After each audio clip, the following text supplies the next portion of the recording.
good morning, and welcome back to the Brandon Mason Show. I hope everybody's having a good morning.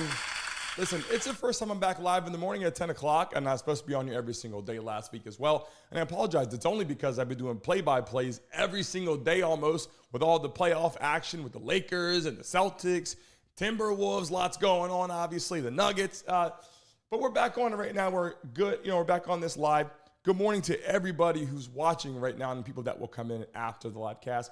We have a lot to talk about today. We're going to go into, obviously, the NFL draft, NBA playoffs. We got Caleb Williams going to the Bears. Did that make a big difference or not? We also got Michael Penix going to the Falcons. Kirk Cousins is over there. What's that look like? Then we got the Lakers, how they looked out there playing, obviously getting beat by the Nuggets multiple times, 3 in a row, and then bouncing back in Game 4. Tonight we got Game 5. We're going to go into that also. And then we have the Boston Celtics, Miami Heat. Did they get embarrassed by the Heat? And then they bounce back up now 2-1. We got Ryan Garcia, what he's looking to do, how now he's now endorsing Trump. Big conversation we're going to talk about. Also, tonight we have the live play-by-play with the Lakers. And everybody knows that we do that now. Every single time the Lakers are playing, we try to get up there. LeBron James could be his last season as a Laker, and who knows what he'll do after this season. So we're diving into it right now. If it's your first time watching into my live stream in the mornings, I apologize. I wasn't on for a while, and that's why a lot of the people were like, what's going on? You were in here before, had another platform, sold that platform, and now we're back at it. It's going to be a lot of fun as we bring people in live to talk with me. But let's get into it right now. Let's just get started and let people start coming in as we get back to our daily show. Caleb Williams drafted number 1 to the Chicago Bears. Is that a big difference, right? Like, I just want to talk about that. I'm not saying not saying he's not good. Let's just get right to the point. I'm not saying he's not good. What I'm saying is Caleb Williams a bigger difference than Justin Fields, right? And a lot of people will say yes. A lot of people will say no. And good morning to all you that are coming in this morning for the first time and haven't seen my live show in the morning. Welcome back to the show, and we're going to get it started right now. But is Caleb Williams that much better than Justin Fields, right? And I got some pictures to pull up of Justin Fields. I got some interesting conversation people can look at and go, I'm not too sure, right? Like, these guys were both dynamic. They both were very good. And then people were like, well, the Bears struggled to develop these quarterbacks, especially first-round picks. That was part of the conversation. People were like, well, Caleb Williams now is against going to the Bears. That was a big conversation. Whether that's true or not too sure. But that was part of the conversation that people started to talk about. Well, maybe, it was so he didn't want to go there because he just couldn't develop Justin Fields. But again, the point of the story and moral of my conversation on this topic is, and in the chat right now, I need to put in there, will the Bears make the playoffs? I think it's in there. Will the Bears actually make the playoffs with Caleb Williams? Because it's not like they brought him in and he's going to make the world of difference. I'm just saying, I like him. How different is he than Justin Fields is the moral of the conversation. Justin Fields now with the Pittsburgh Steelers. He's gone, obviously, and I got my suit on here. I know everybody usually see me in a backwards hat and the live play-by-plays. Good morning to everybody. But here's the thing, and I want to break down for a second. Any quarterback you bring in for the first time has a lot of learning to do. Yeah, they were great in college. They were wonderful. Caleb Williams played at multiple teams, ends up getting now to the Chicago Bears. Can he gel? Can he learn the playbook? Can he ball out right away? Can he step on the field and take ownership of the organization and ball out and win now? With Justin Fields leaving, Caleb Williams coming in, it's a lot of pressure. He's starting. He's the guy. They're paying him big-time money, first pick in the draft. Everybody's watching that to walk up on the stage. Again, I put it up here. How different and how much of an impact will he make his first season with the Bears? They drafted some other good players. Don't let me get that screwed up. Like, they drafted some other good players. But what I'm saying is the Chicago Bears want to win now. A lot like a lot of other teams in the NFL. Before, it's like, hey, you get in, you gel, you learn, you're behind a starting quarterback. Get a couple years to build, grow, get groomed, learn the system, learn the franchise. Here's your locker room. Here's your position rooms. Here's your quarterback room. Here's your offensive coordinator. Like, there's a lot of learning to do once you open that playbook. The reads are changing. They're changing the play 2-3 times at every snap unless they line up for a run play and it's wide open. They have to check anything. Bam, it's good. But you're learning a whole new playbook. I guarantee you he's had that playbook now since the first day of that draft. They got him a copy of that playbook, and right now he's got it. He's got to start working on the installs. They got to get him in there early. I'm sure he's out there sitting down with the coaches right now in the mornings, getting set up for all the new installs, getting acclimated, trying to forget what he's learned at these other colleges, not forget as a player, not forget as a baller, and not forget as a quarterback, but completely forget those plays, completely forget those formations. Everything is different now. You're lining up, and the only thing you bring with you is your personality, your charisma, and your ability to ball. Like that's the only thing you're bringing with you, getting to Chicago, hopefully building, a lot of new fans, but they want to win now, right? That's the ticket. They want to win now. All these other programs, they want to win now, and the big question is, will Caleb Williams be able to get to Chicago and win now, and how much better is he than Justin Fields? And we're going to find out this season. Justin Fields looks like he's going to be the ultimate picture for the Pittsburgh Steelers. Obviously, they brought in, Russell Wilson. That was great. Bring a guy in from Denver, a little veteran in there to get in there. Maybe they can start gelling, get back to the playoffs, win some games. 1-year deal. Like literally when he gets there, he'll be there for a year or two. Justin Fields is ultimately now the Pittsburgh Steelers guy. And I'm not even so sure they thought they were getting Justin Fields, and that's why they brought in Russell Wilson, right? Which leads us to the next conversation that we have right now. Michael Penix, okay, to the Atlanta Falcons. Now, they just brought in Kirk Cousins for tons of money, right? Over $100 million, like tons of money. You bring in a guy for several years. You didn't bring in a guy like Russell Wilson for 1 year or 2 years. You brought in a big-time player from the Vikings and Kirk Cousins, who I like. I like Kirk Cousins a lot. I do. But the truth is, you brought in Michael Penix because you want a guy to start for your franchise and be the guy for your franchise. Now, here's the problem. Even though you brought in Michael Penix and you want him to play, you just paid all that money to Kirk Cousins. So Kirk Cousins is not going to now just sit on the bench. Like, that's not going to happen. Like, I don't think for a second, and I'm just being clear with you, I don't think the Atlanta Falcons actually thought they were going to get Michael Penix. Right? I think they thought they weren't going to be able to get him, so they bring in Kirk Cousins as their guy, learning the system right now, paid him tons of money. And when they do that, pay hundreds of millions of dollars. Like when you bring in that kind of money, that's your guy. There's no doubt about it. Like you're playing Kirk Cousins this year, which is great because Michael Penix gets a chance to learn. But the big question is, will Michael Penix be able to start in year 2? Right? Will he start in year 2? Because you just paid that money to Kirk Cousins, and now you're going to pay a bunch of money to Michael Penix, who is going to be your backup quarterback, guaranteed this season. Now, if, in fact, Kirk Cousins gets hurt, bam, here's your insurance to Michael Penix. But you're still spending all that money. So the truth is exactly what the Bears did. They got rid of their guy, and they brought in their new guy in Caleb Williams. I'm just saying, if you knew for a fact you were going to get Michael Penix, or you strongly believe you were going to get Michael Penix, then I'm just saying I would have 150% not have brought in Kirk Cousins. Like that just wasn't the smartest idea, if you ask me. Now, as a player, Kirk Cousins is very gifted. He's a great player. Like coming off the injury, he'll come back, he'll ball out, he'll do his thing, he'll put up stats, he'll put up the numbers, he'll be the guy that can read the defenses, cover 2, cover 3, roll coverage. He can see it all. Right? He can see it all. Breaking off routes, timings, everything. And he'll also be able to help Michael Penix grow. Now, the question I have is, will Michael Penix eventually be their guy? Will Michael Penix be their guy out there in Atlanta? And the biggest question that I actually have is, what's the difference between him and first-round Caleb Williams?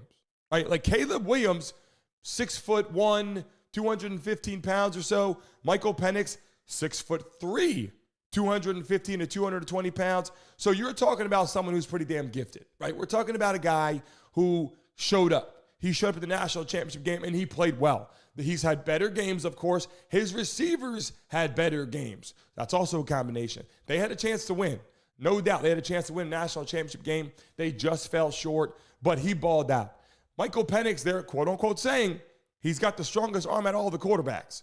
The strongest arm. And all these quarterbacks went back to back. Like in the first round, top 10 picks, there was a lot of quarterbacks taken, right? So this was a big year for quarterbacks coming in. Even we're going to get into also on another show, we're going to talk about the Patriots, how they brought in another quarterback. And people are like, whoa, we brought another Mac Jones. Like they're saying we just got rid of Mac Jones to bring in another Mac Jones, which could be right or wrong. I'm not saying that, but we're going to go into that story next. But also more of the story right now with Michael Penix is, why did you bring in Michael Penix if you have Kirk Cousins? It's big-time insurance. And I don't think they would have offered Kirk Cousins a shit ton of money like that if they knew, in fact, they were going to get Michael Penix. Let's move on to the next topic in conversation. Now, LeBron James and the Lakers, they avoid the sweep, right? They avoid the sweep. And people know that I do the live game play-by-plays. Good morning to all you guys in the chat right now. Good morning, Tracy, Mile High, Brittany, Pitbull, Mama. Good morning to everybody in here. Miss Lex, so good to see you in here as well. It is awesome to see everybody that's popping in from our play-by-plays. And I apologize I wasn't on last week, which slowed down our production, but I really do apologize, and we're back at it right now every morning at 10 o'clock. LeBron James and the Lakers avoid the sweep.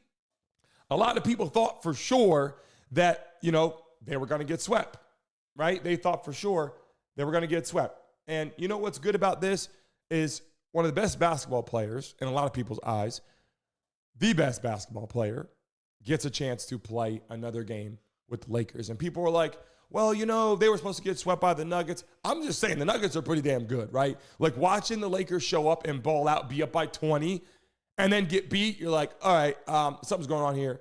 Is it coaching? That's part of the conversation. Then they were up by 10 or 15 or whatever the game before that, and then got beat. And people were like, we're used to this. We're used to this. And then all of a sudden this past game, they woke up a little bit and said, we're going to keep our lead. We're going to win this game. LeBron played good. AD's been playing good throughout. I mean, he's had plenty of points, rebounds playing, but they just couldn't stop the Joker that much. Joker, Murray, the Nuggets are a stacked team.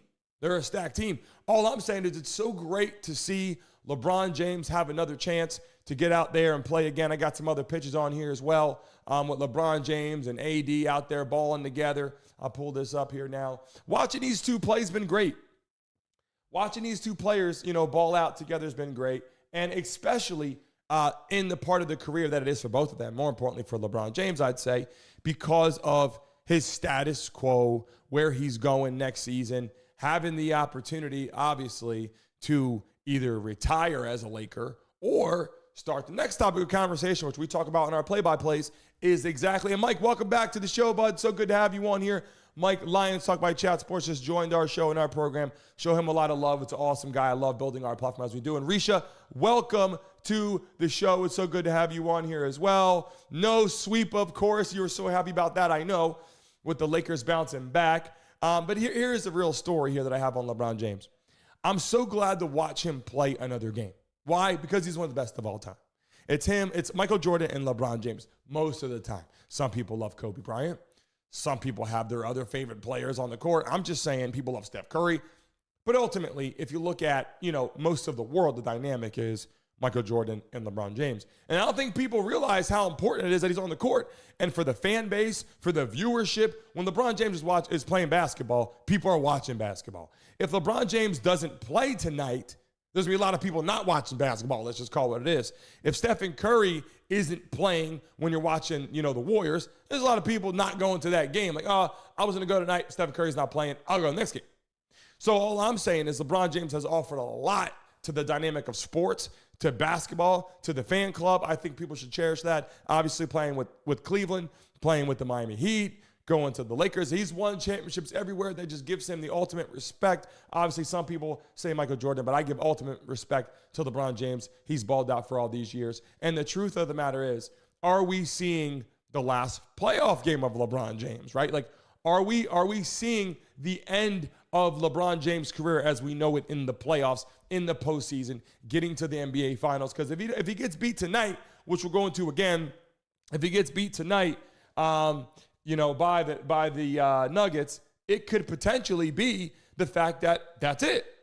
Like, I'm just saying, hypothetically, that could be it. Now, we know he wants to ball out and play with Bronny James. We know that, and I'm not saying that that's a bad situation, but that's another conversation for another time. But is Bronny James good enough to play in the NBA?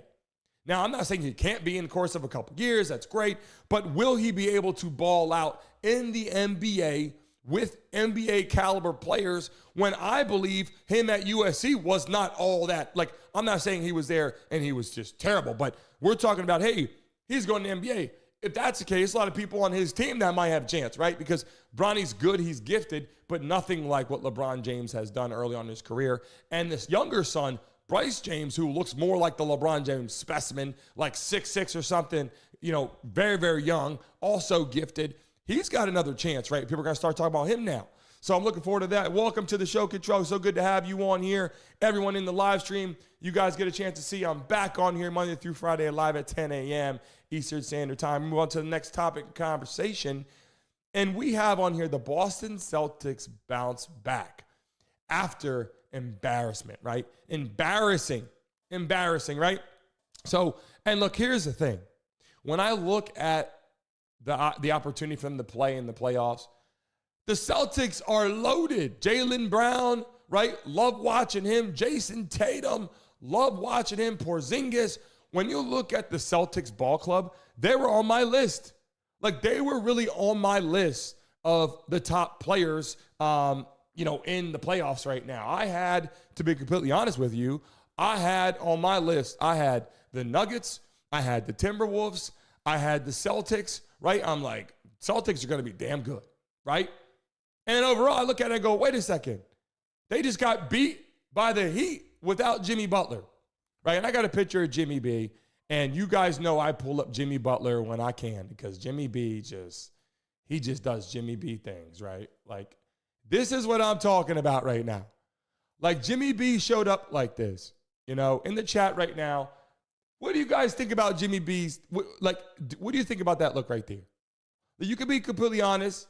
You don't have to, I'm not going to take offense to it. No one's going to take offense to it. Like, what do you think about, I'll just say, Jimmy B with this cut, just for me, is pure, I don't know if I want to say pure entertainment, but it's something that he did, and it brought a lot of conversation, right? And a lot of questioning about Jimmy B, but that's for another time as well. But all I'm saying is the Celtics got beat by the Heat without Jimmy Butler, and that's concerning to me. I'm just saying it's concerning to me. Why? Because they're a great team. The Celtics have showed throughout the whole year that they're phenomenal. And then to show up in the playoffs, Tyler Hero played great, shooting some threes. And Robinson, they have a good ball club. But the superstars like Jaylen and Jason Tatum and those guys, they got to ball out. And they came back, they bounced back up 2-1. And I do think the Celtics are going to run with that. They're going to get to the next level. I don't think that's a big-time problem. But what I am saying is I'm not too sure why they would let that happen. Like, I'm just saying that should have been a sweep. I'm not hating on the Heat, but that should have been a sweep without a star player in the game in the playoffs. But they bounce back. They win. I'm looking forward to seeing that matchup. But they both stepped up and balled out, and they need to be careful. That's all I'm saying. We can move on to the next topic, but they need to be careful. Now, another topic we got for you. Ryan Garcia endorses Donald Trump. Now, this is important. Obviously, Ryan Garcia's been going through a lot of conversation, doing a lot of things, right? And I'm just like, he can't be wrong about everything, right? Like, he's getting up there saying all kinds of things about the kids, all these things about what they're doing. Then people like Cat Williams are jumping on there. We talk about that in the live play-by-plays. Well, what Cat Williams was doing and having conversation about some of these celebrities and what they're doing, right? And I know where he goes, I'm supporting Donald Trump because X, Y, Z. And now people are kind of thinking, like, what is going on now, right? Like, what is Ryan Garcia doing? You see a little picture here. There's a clip. He comes in, doing a little, quick little workout, throwing some jabs, showing Donald Trump what he's about, being like, boom, boom, boom. This is how I do it in the ring. Yada, got a chance to sit with Trump. He's endorsed Donald Trump, and this is a big situation. I don't care who you vote for. That's not my, conversation of the show. Happy for what you guys do. I hope all you guys help keep our country safe, as I always do. That's the most important. Vote for who you think is going to keep the country safe and our kids and families safe and be well protected. But Ryan Garcia said, I endorse Donald Trump. He met up with him. Now, he went into the whole thing with the kids. He went into the whole thing with what other people are doing on higher platforms and different political views. And he said, I'm supporting Trump for these reasons. So, if in fact Ryan Garcia is right about all those things he was talking about, and then they talked about, obviously, Diddy's in all of these conversations and tons of people like that. Cat Williams, you saw those live interviews. I'm just saying, now when you see this, I'm kind of interested to see what you guys actually think about this situation. pretty interesting. And some people would say with him coming out and doing this would mean that right now what's going on in the office could be somewhat concerning. So I'm just putting it out there as topic of conversation. Ryan Garcia has an excellent fight, shows up, gets it done, gets the W, and gets out there. Now he's starting to speak on another level, talking about Donald Trump and other topics and conversations. Last part here we have for you guys today, Lakers versus Nuggets tonight, right? The prediction for tonight and what's going to happen. I will be live tonight at 10 p.m. on the platform for the play-by-play. Everybody knows that's been in my shows that have been there. We get a lot of people in there. We'll be tonight at 10 p.m. Make sure you guys are there. Mile High, I know you'll be there. Tracy, check it out. Kentrell, check it out. Everybody, Mike, everyone that's going to be a Pitbull Mama tonight, 10 p.m. We'll be on there for the game tonight, watching the Lakers and Nuggets live. Game 5 is going to be freaking awesome. So I hope you guys will be there and check that out. We'll be there casting that out. But hey, who do you got? Who do you got in the chat right now? Nuggets or Lakers tonight? Did the Lakers win and then that's it? Is that it for the Lakers tonight? Like they're showing up and that's over? Or do you think the Lakers tonight can get another W and extend this? Because I'll just tell you right now, if the Lakers were to win tonight, then we have a whole nother conversation, right? Like, whoa, okay. But now if we get back into it and we get going, do you think the Nuggets will pull it out tonight? In the chat right now, if you guys can, who do you got tonight to take the W? And again, I apologize. I wasn't on here for a week doing the play-by-plays. We've had a shit ton of people in there having a lot of fun. Everyone that's in here right now knows that we've been balling during the play-by-plays, getting a shit ton of people in there. It's been a lot of fun. But yeah, I have that conversation for you guys here to pull up. Live tonight, here's a thumbnail for the show. Make sure you're there. Live Game 5, 10 p.m., live on here with shit tons of people. Right now, if you're in here, hit that like button right now for us to push this out there. YouTube will know that we're back on our live show every morning at 10 a.m. And I love being on here with you guys. It's been great, and it's always great. And if you've been in there in our live play-by-plays, we've had a lot of freaking fun meeting all kinds of new people that have been coming in there, bouncing back. Hundreds of people. The NFL season, thousands of people. It's been awesome. Listen, you guys have a great start to your Monday. It is already the 29th of April. Like 2024, 2024 came and it was like, okay, January, oh my God, I'm sluggish back in the office. And then, holy shit, it's end of April. Like we're going into the summer here soon. Like it's going to be May and we're going into the summer already. Like you close your eyes and you're like, holy shit, through the week. So I'm hoping that we can soar through the week this week, right? Hit that like button right now. Tonight, we have our play-by-play. Do not forget when we get off this right now, off this platform, and as soon as I sign off here in a second, go to the live page and take a look at this and hit notify. So it notifies you when the game starts so you can tune in and be here with hundreds of people enjoying the show, having fun, enjoying that. And I will be here every day now moving forward at 10 a.m. I apologize. Melissa, welcome to the show back in here. Everyone that comes into my show at the end, Candy, welcome to the show. Everyone that's been bouncing back, we've been having a hell of a time, I'm just saying.